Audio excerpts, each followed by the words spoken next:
How to remove Google account from Chrome on laptop. Hi everyone, it's Sophia to assist you today. Without any delay, let's jump right in. First, open Google and log into your account.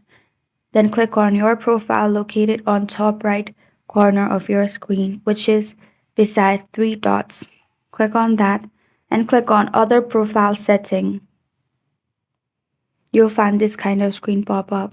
Select the account you want to delete. You'll find three dots and then click on Delete. Again, delete.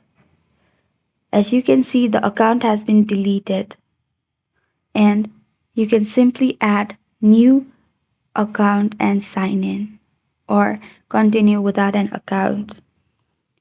That's how you remove Google account from Chrome on laptop.